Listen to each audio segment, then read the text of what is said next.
Hello everyone, welcome to William and the Magic Box. Today on our show, we are going to have Chad. Chad is from Virginia in the USA. So let's see what Chad has to say. Enjoy the interview. So Good, hello awesome. Chad, how are you? I'm doing well. How are you? Very well. Thanks so much for taking the time this Sunday for the interview. Thank you. No doubt. Thanks for inviting me. I'm excited to find out what is there about this magical box. I heard you're a magician of sorts. somehow I'm a magician of gets to people to talk to open up about things about beautiful things, about challenges, about a lot. So I think the Magic Box is a place where people they can express themselves. Sick. I love your background. Tell me a little bit about your background. This is a nostalgia shrine. So we have a bunch of Pokemon stuff there. And then we got some Dragon Ball Z and some Yu-Gi-Oh stuff. A little bit of everything in the trading card game variety from the mid 90s to the early 2000s. Amazing. Yeah. And tell me, where are you from, Chad? I am from the Appalachian Mountains of southwestern Virginia. So not West Virginia, the state of Virginia, just the very tip, the most southern point in between Kentucky and Tennessee. Oh, wow. So yeah. So which state are you based on? You consider yourself to be based on? I do a lot of stuff in Asheville, North Carolina right now. Okay, I see. And what do you do for work? I am a professional YouTuber and a professional wrestler. Wow. So tell me a little bit about your career as a YouTuber and also a professional wrestler. For YouTube, I started out doing reactions with Renegade Media Group. And now I have my own channel with my girlfriend Nikki, and we do reaction videos, gameplay stuff, vlogging stuff, video game stuff, whatever we feel like doing, really. And we're really lucky. We're about to hit 31,000 subscribers probably today. We were like 2 subscribers away from 31,000, and it's like, I can't believe it. I'm gonna subscribe to it. I'm gonna subscribe. Oh, thank you very much. I hope it's your cup of tea. If not, it's all good. I do appreciate it, though. Thank you. Absolutely. And your career as a wrestler?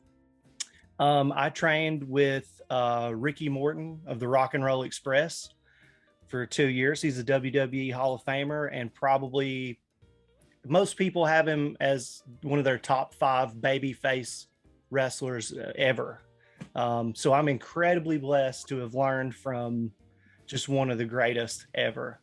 And I have since gone on to help run Urban Combat Wrestling based out of Asheville, North Carolina. I get to do a lot of really cool stuff with them. I'm one half of a tag team called the White Claw Outlaws.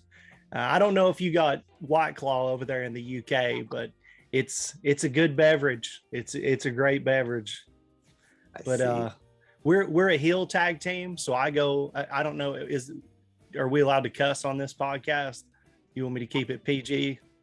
You can keep like more natural one, but if something come out, just but beep. Okay.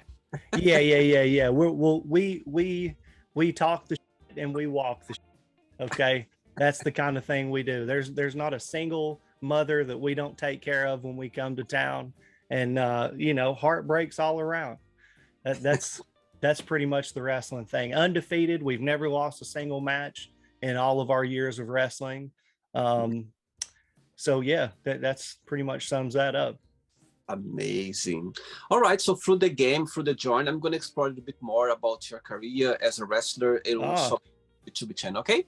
Sure. Chad, are you ready to go on a beautiful journey through your memories in life and to share your point of views? Sure. As long as we can make pit stops along the way. I have a sensitive bladder, so I don't.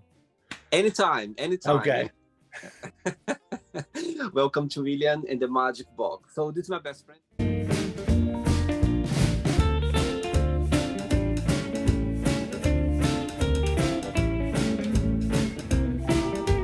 of random fun questions. I'm just gonna play a song now, just for us to relax a bit before the first question. Okay?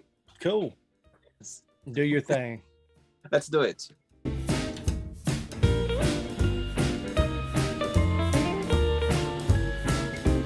There you go. Right, Chad, before we start the game, during the journey, if it comes up a question that you don't want to talk about for some reason, you don't want to answer, always can change, okay? Bring it on. Right. First question for you is, if you could change something yourself or about yourself, what that would be?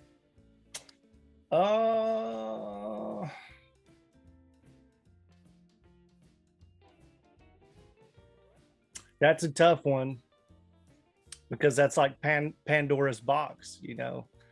If you change something, the timeline splits. If I could change anything about myself, it would be to take other people's emotions into consideration more, to have cared more about how my decisions affected other people along the way. For example, if you can share a situation. Oh, sure. I mean, there's sometimes, you know, I can be a very overbearing personality. I can come across really harsh sometimes, unintentionally. Mm-hmm. So I know that there are many different things that I have said and done in my life that have adversely affected people. You know, I've been an asshole. I've been a person that I'm not proud of in the past, in many different circumstances. And so if I would have taken how my actions were affecting other people into, you know, more thought and consideration, maybe I could have done less damage along the way than I have, you know.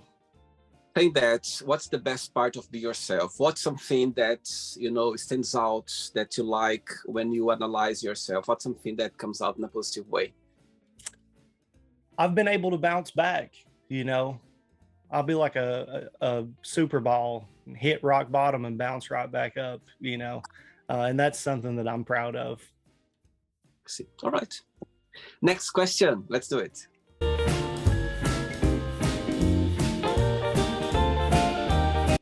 Next question is, if you could make up a brand new school subject, what that would be? School subject.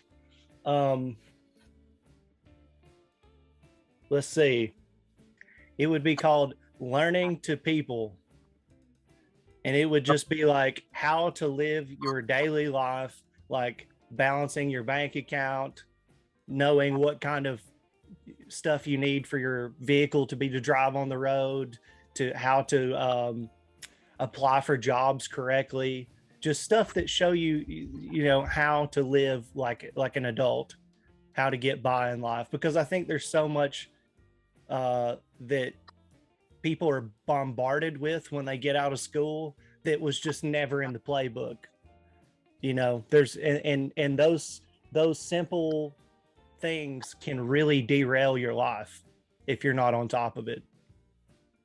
That's so true. And I believe as well, you know, if we learn like young age how to deal with money as well, I think a lot of people debts right now. Do you know what I mean? Yeah. There's so many people that they don't know how to manage their money. Well, I mean, look, dude, do you think I know how to manage my money? Hell no. Like I'll be 34 next month and I've got thousands of dollars in memorabilia and things like this, but nobody ever taught me how to manage money. So once I got some money, I do shit like this, you know. And do you still find like nowadays there's new things coming up, or this one is like a selection that is already on the market? There's something that still can carry on with your collection or not? I'm really more into the older stuff, you know, because a lot of the value I have a story about almost everything there. You know, it's not just there because it's like, oh, look at my shiny things. It's like, you know, me and my friend in the third grade traded that one. And, you know, I have a friend, one of my best friends that passed away a couple of years ago. He was only like 30 years old, I think. Very tragic situation. But he and I got Pokemon Soul Silver. The day that it came out, I got the silver one and he got the gold one. And we used to play that game together. So anytime I see that, that's like, reminds me of my homeboy, you know? So, I mean, that's the kind of stuff that I like. You know, I have a couple of Sony CRT TVs to play retro gaming consoles on and things like that. And I like playing older games and stuff for, you know, the nostalgic buzz that you get from it. And I just appreciate that stuff more than, like, don't get me wrong, I like modern stuff, but this stuff to me is just like, it holds more value than monetary value.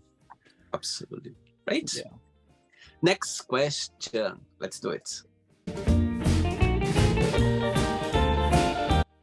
Before the next question, tell me what you like the most about being a professional wrestler. What's the biggest joy of it? And there's always a challenging part. What that would be? Oh boy. I think the best part is fan interaction, right? I love, there have been some stuff that's happened that's not been fun, but it usually is great.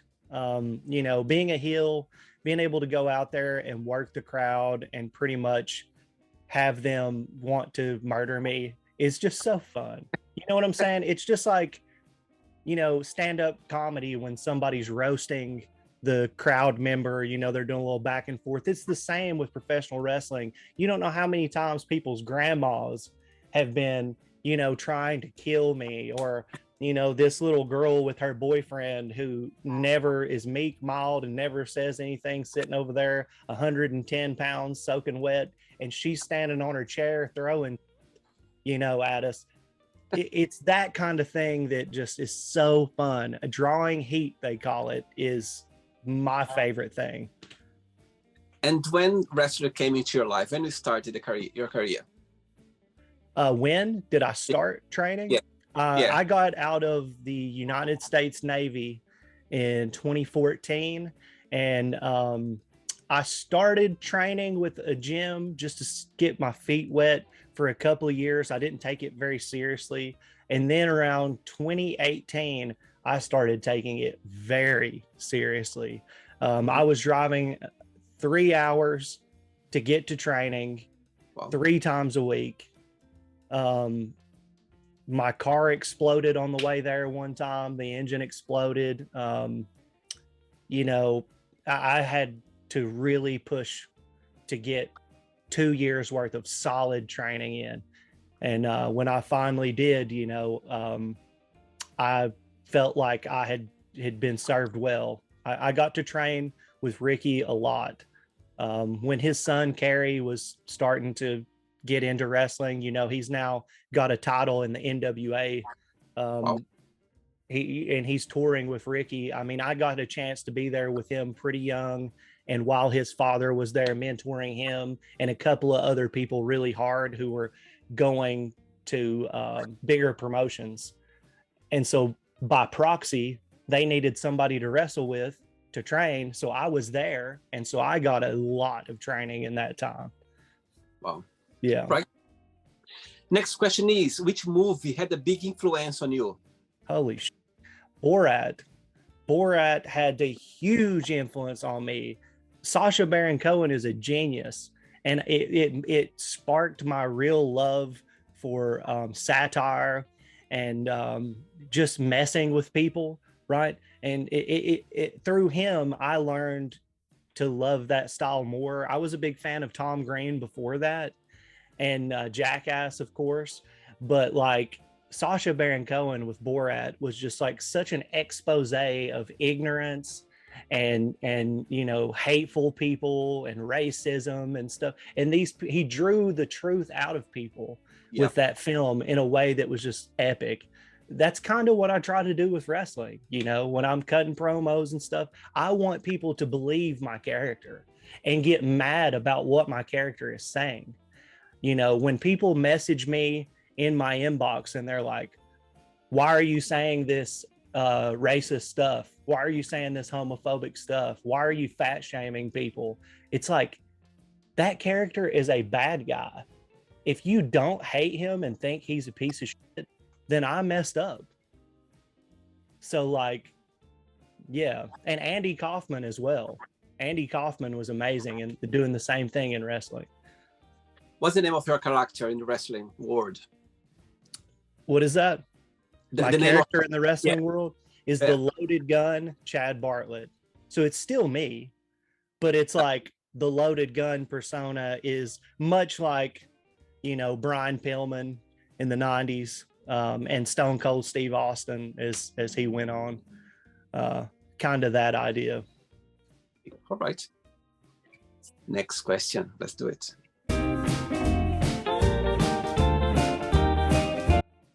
All right, Chad. Next question is, what's your favorite holiday season of the year? Ooh, that's a hard one. I really enjoy Christmas. Mm-hmm. Halloween can be really fun. But I think that my favorite holiday season would be around Easter, springtime, summertime. Okay. I love warm weather.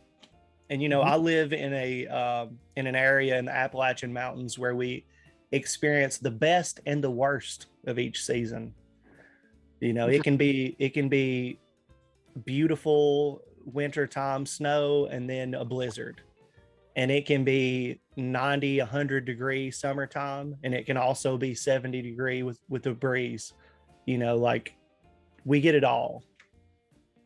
So the seasons are very defined. It's very defined. Yeah. Interesting. Next question. Let's do it. Before the next one, tell me about your YouTube channel. Tell me about the idea about you and your girlfriends get together to run the YouTube channel. Hey, it's a reaction channel for the most part. People send in suggestions and we check it out and run our mouths. It's usually just me and my girlfriend, Nikki, but we've added some people along the way and do some live stream collaborations with some other YouTubers. And so that's really, really fun. But the idea was really to just connect with people, especially during the pandemic. You know, things got kind of lonely, and I'm a live performer and all of that was gone. My life as I knew it was effectively over for a while. So I found another connection. I found another way to get out there and like connect with people and share that energy, which you yourself seem to understand. You know, that connection is so fun. And it's just one of the most beautiful things about life, right? Our connection to others. And so I found a way to do that by interning, as I call it, because I learned so much from one of my best friends, Nathan Hamilton, the guy who started Renegade Media Group.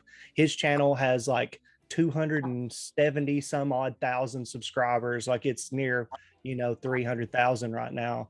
And he let me get in on his videos and taught me the trade and taught me how to do a lot of this. Like without him, this would have never happened. So that's kind of how the channel got started and what it's about. And how often do you put out your videos? Like weekly, daily? Every day. Every day?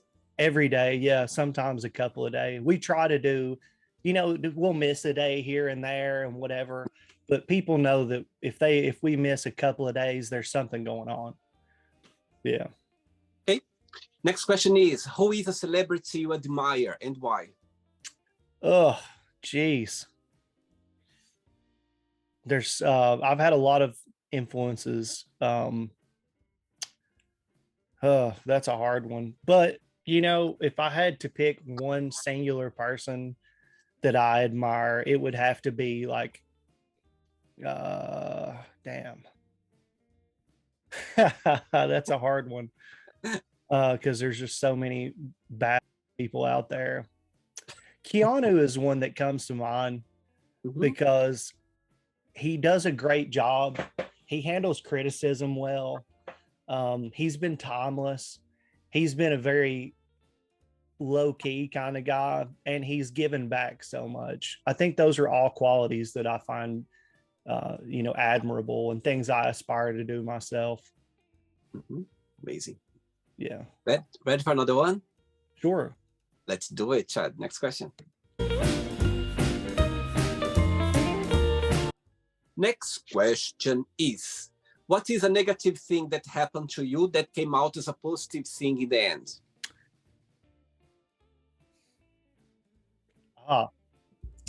how I met my best friend. Like I said before, I can be overbearing. Mm-hmm. I can come across the wrong way. I just talk mad a lot of times, and that some people just aren't down for it. And I met my best friend because I was trying to joke around and mess with him, and I was calling him freshman face guy because he had the strangest face I've ever seen. Obviously he didn't think it was funny, but he didn't act like it bothered him. So I thought that he was like, oh, or he's going to chuck an insult back at me, which he did start chucking insults back at me. But he wasn't joking, and I didn't know that. So for the longest time, he was like, next time this guy says something to me, I'm going to punch him in the face. Like, he wanted to fight me. And I had no idea. I'm completely oblivious to this. So one day I see him. He's walking down the street near where my church was doing a yard sale. And so I say to him, hey, freshman face guy, what are you doing? And he comes over there, and I'm like, hey, dude, like, I'm about to be done here. Let's hang out. Because I think that I've made friends with this guy. This whole time he hates me, you know? And so there was this little festival going on down in the middle of our small town. And my dad said, sure, you guys can go to that after the yard sale, but I need your help with something at the house. So he goes, my new friend goes with me to my house, and my dad puts us to work digging a literal ditch. And we have to work so long that it gets dark and we can't go to the festival anymore. They're shutting it down. So this guy that I think is my friend, who actually hates me, comes to my house and helps me dig a ditch all day instead of going to the festival. And from that day forward, we were best friends. Wow, I got goosebumps now. My goodness, Yeah. that's a nice story. Wow. Saying that, Yeah. what's the biggest similarity between both and the biggest difference? Oh my God. Well, I'm a professional YouTuber. He's a high profile lawyer in Seattle. Wow.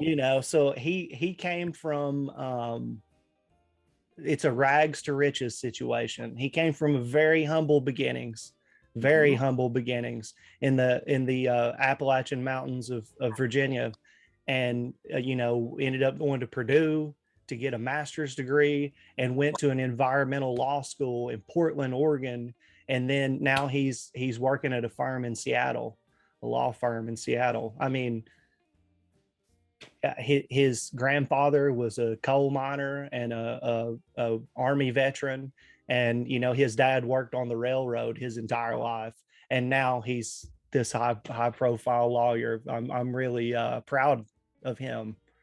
Wow. It's amazing. Yeah. And the similarity? The similarity is that we are some goofy guys. Like he was my partner a long time ago, going into like stores like Walmart, and we would hide behind like the shelves and like make weird noises at people on the other side of the thing, just messing with people out in public and doing all these shenanigans. That was us. He's still got that wonderful sense of humor.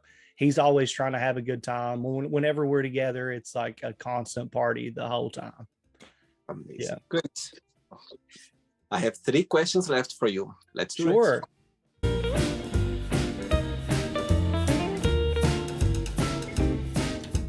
Before the next one, when I was checking your profile a little bit, there is you just posted there 90s nostalgia. Yeah. Oh yeah. When you think about the 90s, what's something that comes to your mind that you go like, I miss that the most. That's not gonna happen anymore. There's no around anymore. There's something about the 90s that there's always gonna have a special place for you. Really good pop punk music, like early Blink-182, early Green Day, Sum 41. Really, really good pop punk music, like all the Descendants, NoFX, that kind of stuff. It's just gone. I mean, NoFX is retiring now, and they were like really holding on. I think the Descendants still play a lot, but it's never going to be like that again. you know? Yeah. Yeah. It's interesting. You know, you say about the 90s. I think about the 80s. I grew up in the 80s. And when I think of music, you know what I mean?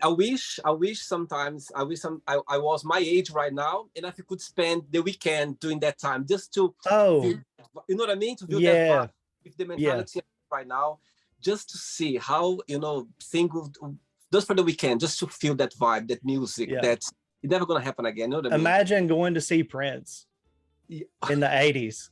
Wow. Yeah.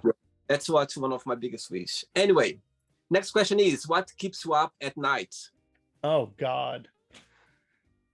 I one of the biggest fears that I struggle with is the frailty of my being and the people who love me and depend on me. I am lucky enough to be in a 7-year-long relationship right now with an amazing woman and somebody that has, you know, just made my life so much better. You know, just an incredible situation for me.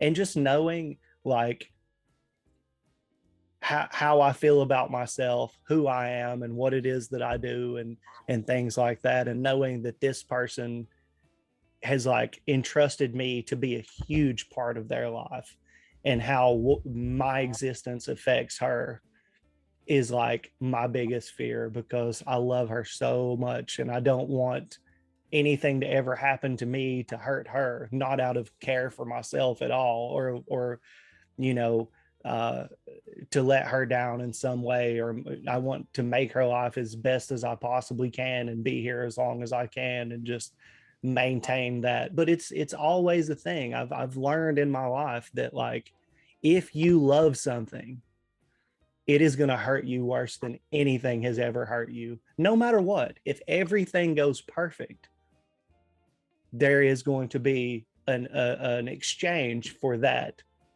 and it's going to be not good. As I can see your eyes shining when you talk about your partner, you know, through those 7 years, tell me the most beautiful lesson you've learned so far from her. The most beautiful lesson that I have learned from her so far, I think that, you know, the importance of vulnerability and how you have got to really bear it all to your partner and the person that you love, because if you don't, it's not giving them a fair chance to love you the best way that they can. Because if you hide things that are hurting you, or that you're worried about, or these things that you're struggling with, and that's affecting how you interact with them, they think that it's something going on with you guys or with them. They don't know if you're dealing with something. You need to let your partner know, because that love will, the compassion and love she has shown me in some of my darkest times has completely, it's just the most amazing feeling to feel, you know, that love and compassion in your vulnerable states from someone who truly loves you, you know. And just sharing that and being vulnerable and how important that is to a relationship is something she's taught me. Amazing. Very good. Yeah. 2 questions left. Let's do it.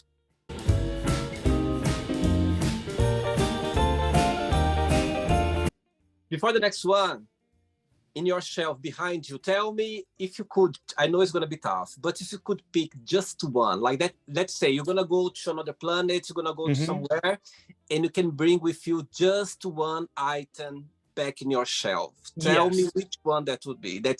It's impossible for you to let behind. It would probably be that Soul Silver game I mentioned earlier, just because it's the nostalgic value and the fact that it's probably the best Pokemon game ever made. The replayability of it is endless, and it is it's got a lot of value in many different ways. I see. All right. Next question is, do you consider yourself to be a spiritual person, and how? I do. I don't know how, because I think that it is an incredibly complex thing. Yeah. And I was brought up in the Christian faith, and I still hold that value in the teachings of Jesus Christ. I think Jesus was pretty cool. There's a lot of things in the Bible that I can do without, but I think the way that he held it down was pretty solid. But for me, I feel like being humble and looking at existence and being humble to that in and of itself is an important thing, because we're so small in all of this. To say that I can speak to the existence of God is a pretty dramatic step for me. I think that the idea of God and this, you know, entity of unimaginable power is just like, people speak as if they've got him on speed dial. And I'm like, okay, that's not a very humble thought. To think that you're like this with God is like wild to me. But yeah, I believe as well. That's being spiritual is very personal. You know what I mean? Being spiritual with yourself and how you approach the world, how you see things, how you manage, you know, feelings or connections, emotions. Everything's about that. It's very personal. Ready for the last question? Let's do it. Last question. Let's do it. The magic, it's happening. The magic is happening. And before the last question, tell me, through your career as a professional wrestler, tell me a moment, a performance that you go like, you know what? That performance, that moment, for some reason, I'm never going to forget. There's always going to have a special place for me. Oh, dude. So I was working a match at this punk rock bar called the Auditorium in Asheville, North Carolina. They call it the Odd because it's like where all the metal shows and drag performances and punk shows and all that stuff are known to happen at this place. It's a very alternative, fun place. My punk rock band, I'm the lead singer in a punk rock band also. So my punk band got to play that show. So I got to sing and jam out, and I got to wrestle in the same day at the same show. It was amazing. And my friend's other band performed also. So it was not just me. I also got to see my friends. I got to see my friends wrestle, and I got to wrestle. It was just a huge party, and it was really fun. Wow. Yeah. Last question for you is, what's the best advice have you ever received? The best advice that I have ever received. Oh, man, that is a big question. I don't think I can give a piece of something that I'll remember, but I can't do justice to that because I have had so many badass people in my life that have cared enough to give me advice, and so I would be doing a dishonor to those people if I said that it was the greatest. But I'm gonna have to say, you know, that the best advice that I've ever been given was probably from my dad, and it seems really blunt, but it's like very true. And it comes from self-pity. You know, he's pretty much said that you can't feel sorry for yourself no matter what you're going through, because that time that you take to sit there and worry about yourself and feel sorry for yourself, the rest of the world is going to pass you by and they will not care. The world will go on and nobody is going to care about that but you. You know? I really like that, actually. I like that. And it's so true, because at the end of the day, it down to us. You know what I mean? Come down to us. Everything can be falling apart. You know what I mean? You have help out there, but if it doesn't come from you, there's no way that you're going to move out. You're going to, you know, carry. That's always like that. It's amazing. Yeah. All right, it's not the end yet. Let's play now the word association game. I'm going to give you words, just one word that comes to your mind. Quick thinking. Okay. So, I hope you are enjoying the interview. Before we do the word association game, don't forget to give a like. Don't forget to share this video, and also don't forget to subscribe to our channel. Just click on the button right there. Thank you so much and enjoy the word association game. Family. Love. Money. Power. How about love? Love. Divine. Life. Hard. Sex. Amazing. Politics.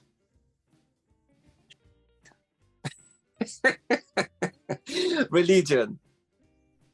Difficult. One word for fear. Weak. Friendship. Everlasting. Desire. Dangerous.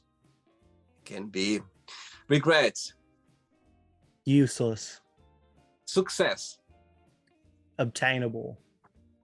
Wish. Always. Happiness.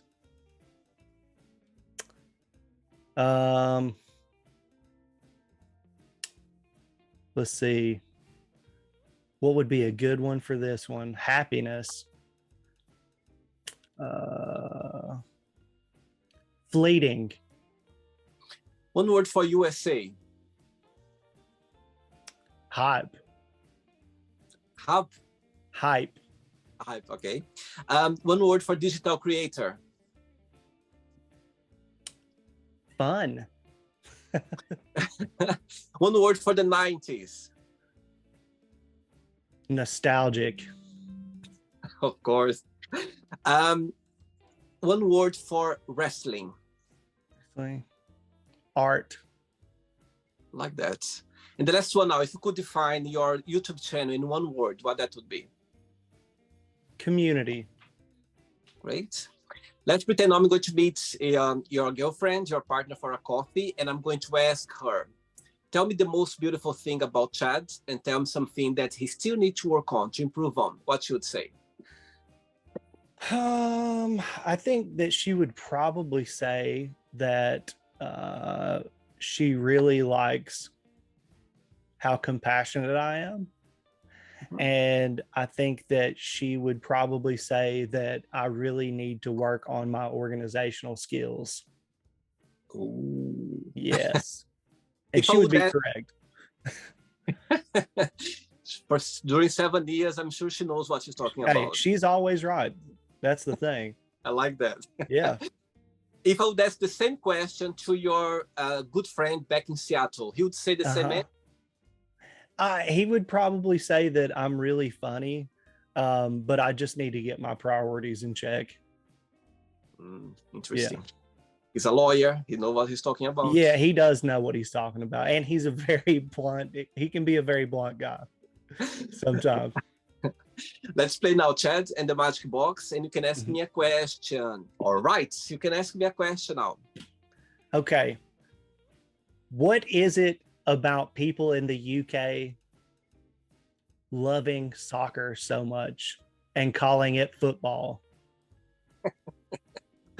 Such a great question. I'll tell you why. I'm from Brazil. I'm originally from Brazil. And as you know, we are big on the football. Yep. Yeah, football for us, it's something that's, you know, oh my God, we grew up like knowing about football. I remember the World Cup, that's 1994. I remember when I started realizing more about World Cup, and I remember like, you know, going on the streets with my dad. I was like, my goodness, that's a big thing. That's when I realized what Brazil is about connected with football. Back in England, I've been in England for the last 18 years now, and I realized that, right, how I'm gonna put that? Brazil, we are, we love football, you know, it's in our blood. Football, it's an art. I think okay, I got it now. I think Brazil, we see football as an art. It's like playing, it's like dancing, it's like, you know, it's something about Brazilian players playing football. That's why there are Brazilian playing here actually in England. But I think the English people, you know, they see football, it's in a different way. They're very passionate about it. I can see they love football. It's something about football here that they love it. But I think it's the way they approach, the way they support, the way they see, it's such different. I can see the same passion, but it's such a different way. I think it is more about, how can I explain that? Winning. It's about more getting to the final, getting to the domination. Yes. For us, it's about getting how to get there, how getting there. You know what I mean? We suffer. We celebrate with every single movement with the players. You know what I mean? Yeah. Here, I can see that they just want to get the final. This one is more kind of rush. You know what I mean? It's more like kind of aggressive. I don't know how to explain that. But since I've been here, I realized that they are crazy about football. My goodness. When there's like Manchester playing, or, all those Liverpool, you know what I mean? All those big, clubs. It's great. You walk around the city, you can see those people cheering up, but you see a lot of aggressive as well. They just want there. You know what I mean? It's interesting. Brazil, we just celebrate. Even if we lost, we still celebrate. So back to your question, I think that's the difference I see since I've been living in England. Both of the countries, they love football, they are passionate about, but the way they approach football is in a different way. That's what I see. Very cool. Thank you. I'm sorry, English people. I'm sorry. It's just it's just the reality, and I'm sure they're gonna agree with me, because that's how it works, for sure. Did you enjoy the interview, Chad? It's a good time. I really appreciate it. Thanks so much for taking the time. Thanks so much for being vulnerable and being open as well, and talking about your life. But before you go, if you can share a positive message or anything that you live by. Yes. I can say, never give up. If there's anything that you want to do in your life that's going to make a positive impact on your life and for other people, try it out. For example, for myself, I wanted to start a punk rock band forever. I finally did it. When I got into the Navy, I had to end that dream, and I never thought that I was going to get back into it. And I did. Immediately after I got out of the military, I started my band back. We've played a bunch, and I've done a lot of cool stuff since. Also, I never thought I was going to be able to wrestle, because everybody told me no. At 28 years old, I got into it full time and was able to be trained by one of the best, and I'm living that dream still. When I was 30, I decided to start making YouTube videos. It helps me pay my bills now, and I do it. If you have a dream, don't let anything hold you back, because even if it doesn't end up making you rich and famous, you'll still be able to look back on that experience and say, I did that. This was a chapter of my life that I can be proud of, because I did what I dreamt of and sought out to do. Amazing. Very good.